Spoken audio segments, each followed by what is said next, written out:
Have you ever doubted your own memories? The kind where you clearly remember everything that happened, yet everyone around you insists it could never have happened? That was exactly the bizarre situation young Detective Hajime found himself in. All Hajime wanted was to use a restroom, but he accidentally interrupted a mysterious summoning ritual held by 3 young women. What terrified him even more was that after finally uncovering the truth, he realized everything he had just experienced had been nothing more than an illusion. Those 3 girls had never existed at all. That day, Hajime lost a card game and accepted his punishment. He headed out in the pouring rain to buy beer and toilet paper for Police Chief Isamu, but on his way back, a sudden downpour hit the mountains. Hajime sprinted through the rain, only for his shoes to fall apart. To make matters even worse, his stomach suddenly started acting up. With no other choice, he rushed to the nearest villa. A beautiful young woman answered the door. Hajime immediately dashed inside and ran straight to the bathroom, but the moment he stepped out,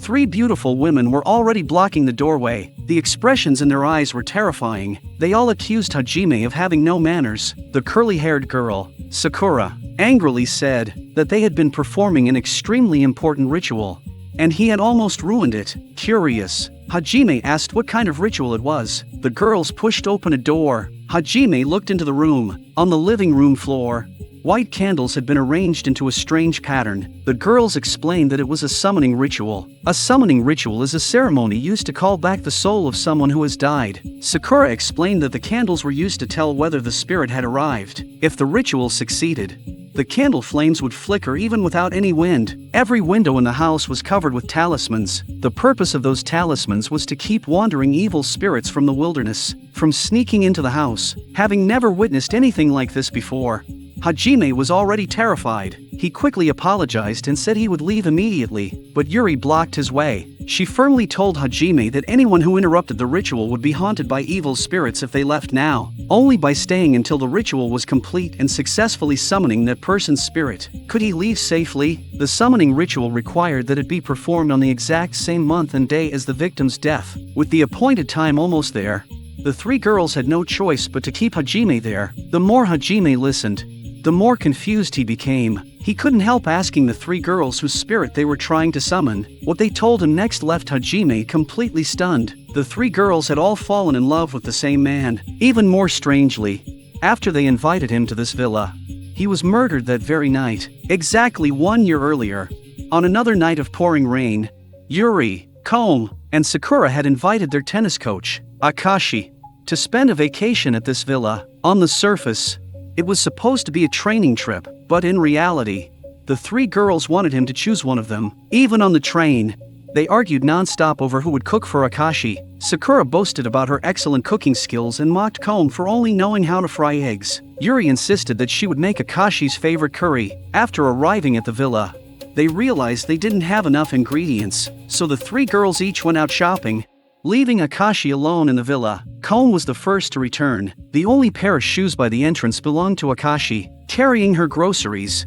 she walked toward the kitchen, only to discover, in horror, that Akashi had already been murdered. A knife was buried in his chest. His face was twisted in terror, as if he had seen something unimaginably horrifying. His posture was even stranger. His right hand was tightly clutching an egg, while his left hand held a wooden spoon. Both arms were bent and raised above his head, as though he had been performing some bizarre gesture. A short while later, Sakura and Yuri returned and happened to meet at the front door. They entered the villa together and discovered Akashi's body. After investigating, the police suspected that the killer was one of the 3 girls, but because there was no decisive evidence, and all 3 had solid alibis, the case eventually went cold. Now, exactly 1 year later, the 3 girls had decided to use the summoning ritual to ask Akashi himself who had murdered him. After hearing the story, Hajime confidently declared that he was a famous detective. He told them that if they gave him all the details, he would identify the real killer. The 3 girls exchanged glances and finally agreed. They then handed Hajime a sketch of the crime scene drawn by Yuri. In the drawing, Akashi was frozen in that bizarre pose, holding a wooden spoon in his left hand, an egg in his right, with both arms bent above his head. Hajime studied the drawing for a moment, then announced that he already knew who the killer was. Pointing at the sketch, Hajime explained that Akashi had been gripping those objects far too tightly before he died, so they couldn't have been placed in his hands afterward, since he had been stabbed from the front.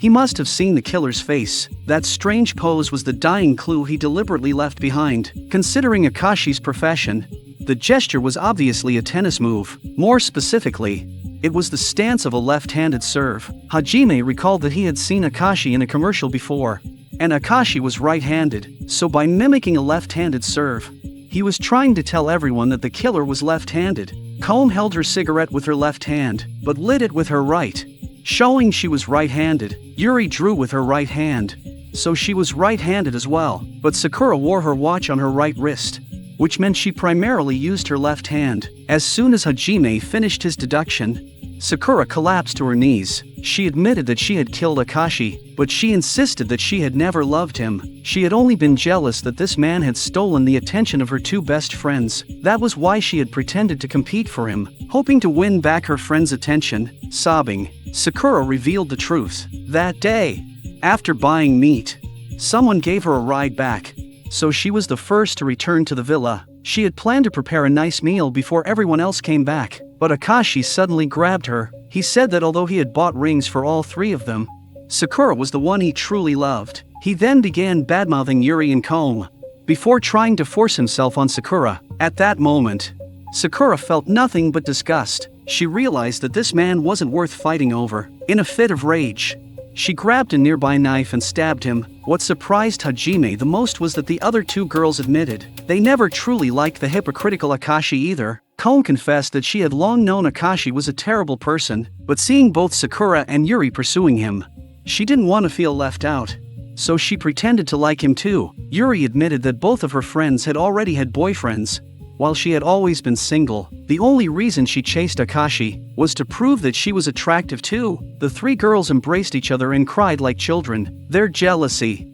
their rivalry, and all their resentment vanished in that moment. After solving the case, Hajime prepared to leave, but Sakura stopped him. The three girls sincerely thanked Hajime for finally clearing away the doubts that had haunted them. Sakura also promised that she would turn herself in at daybreak. Hajime then slowly made his way back. Miyuki and Isamu had already grown impatient waiting for him. They both asked why he had been gone for so long. Hajime explained that it had started raining, so he had taken shelter in a villa in the mountains, where he happened to help three girls solve a case. Isamu looked at him seriously and said that it had never rained at all. He also insisted that there wasn't any villa anywhere in that area. Then Isamu pointed out that Hajime's clothes were completely dry. He hadn't been caught in the rain at all. Those words left Hajime frozen in shock. As if remembering something, Isamu said that there actually had been a villa there last summer, but after days of torrential rain, a landslide buried the entire house. One man and three women all died inside. According to the investigation, the man had already been stabbed to death before the landslide buried the villa, but because everyone inside had died, the case was never solved. Hajime looked down and was stunned to discover that his broken shoe had somehow been carefully mended with a beautiful ribbon. Just then, he suddenly heard the voices of the three girls quietly thanking him one last time. One day during the school festival, Hajime accidentally discovered that his underclassman Ryuta had fallen for Sayaka from the art club. Without a second thought, Hajime dragged Ryuta straight to the art club, but the moment they stepped inside, they ran into Miyuki. To Ryuta's surprise, the girl he had a crush on turned out to be one of Miyuki's closest friends. As Ryuta stood there blushing, Miyuki introduced everyone to each other. She then invited them all to have dinner together after the school festival ended. Before long, night fell. After finishing dinner, the four of them had just returned to the school entrance when they ran into Inspector Isamu. Curious about what had happened, Hajime asked him what was going on, but instead of answering, Isamu identified himself as a police officer to Sayaka. He informed her that she was suspected of deliberately attacking Mr. Kento. He then took Sayaka back to the police station. After everyone arrived at the station, they finally learned what had happened from Isamu. At around 6 o'clock that afternoon, the school security guard and the dean had discovered that all of the plaster statues in the art room had been smashed during a routine inspection. When they went inside to investigate, they found the art teacher Kento lying unconscious on the floor. Fortunately, Kento's life was not in danger. However, because he had suffered a severe blow to the back of his head, he had lost part of his memory. After the incident, the police immediately launched an investigation. They learned that there were 3 keys to the art room. One belonged to Kento, one was kept by the school security guard, The last one belonged to Sayaka from the art club. The police had already verified the first 2 keys. The only one that had not yet been accounted for was the key in Sayaka's possession. Hearing this, Sayaka looked completely wronged. She explained that she hadn't received the key until after 4:30 that afternoon. Before then, the key had been kept inside the art room. After hearing her explanation, Isamu asked Sayaka a different question. He asked her how many plaster statues were in the art room. Sayaka answered that there were 7. Isamu then took out a photograph. The picture had been taken when the school festival ended at 5 o'clock. According to the photograph, all 7 plaster statues were still standing neatly in place at that time. That meant Kento had been attacked sometime after 5 o'clock. During that period, the only person who still had a key to the art room was Sayaka. After laying out his reasoning, Isamu seriously asked Sayaka what she had been doing between 5 o'clock and 5:30. Sayaka replied that she had been taking out the trash, but because no one could verify her whereabouts, her explanation failed to convince Isamu. Ryota firmly believed that Sayaka had been falsely accused. He immediately decided to return to the crime scene to investigate. As Hajime looked at the shattered plaster statues scattered across the floor, he immediately sensed that something was wrong. He couldn't understand why the culprit had gone out of the way to smash every statue into tiny pieces. While he was deep in thought, he suddenly heard Miyuki and the others gasping in amazement. They had discovered one of Kento's paintings. Just as the curious Hajime was about to take a closer look, Ryota suddenly made an important discovery behind him. Among the broken plaster fragments, he spotted something glittering. Isamu picked it up and examined it closely. It turned out to be a broken piece of a contact lens. With this new clue, early the next morning, Isamu gathered the other people connected to the case. They were Miwako, Hatsune, Karakoko, and Koichi from the art club. After that, Isamu asked all 4 of them what they had been doing during the time of the attack. However, their answers all sounded normal. Each of them also had an alibi. Isamu wanted to continue questioning them, but the 4 had already lost patience and turned to leave. At this point in the investigation, Isamu became even more convinced that Sayaka was the culprit. The moment Ryota heard that, he panicked. But just then, Hajime calmly announced that he already knew who the real culprit was. Excited by those words, Ryota accidentally shoved Hajime. The impact caused a pile of tools to fall from a nearby shelf. As Hajime looked at the scattered tools on the floor, everything suddenly became clear. Hajime immediately called the 4 suspects back to the art room. As soon as they entered, they were shocked to find that the broken plaster statues had somehow been restored. Isamu explained that the police had prepared replacements. Hajime then began his deduction. The actual attack had taken place between 4 o'clock and 4:30. The murder weapon was one of the plaster statues. As he spoke,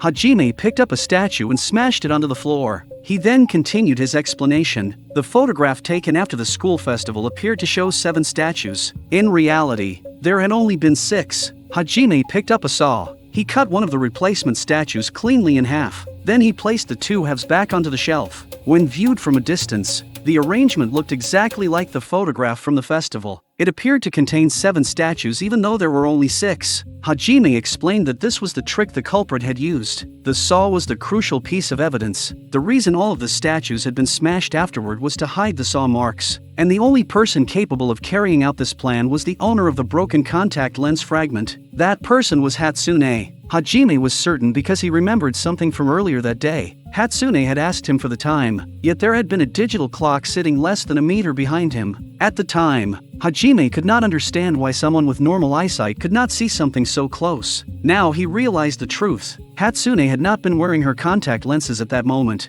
After hearing Hajime's reasoning, Hatsune finally confessed. On the day of the school festival, she had gone to see Kento alone and confessed her feelings. She had secretly been in love with the art teacher for a long time. Because she was about to leave the art club after the festival, she had gathered all her courage to tell him. But Kento calmly rejected her confession. He admitted that his heart already belonged to someone else. The rejection caused Hatsune to lose control. She grabbed a plaster statue and slammed it toward the floor. What she never expected was that Kento would try to protect the statue with his own body. The statue struck him and knocked him unconscious. Terrified by what had happened, Hatsune came up with the statue trick in an attempt to hide the accident. Just as she finished her confession, Kento suddenly appeared in the doorway. Isamu assumed he had come to accuse Hatsune. To everyone's surprise, Kento said that his injury had been caused by an accidental fall. He insisted that it had simply been an accident. Those words only made Hatsune feel even more guilty. She burst into tears, threw herself into Kento's arms,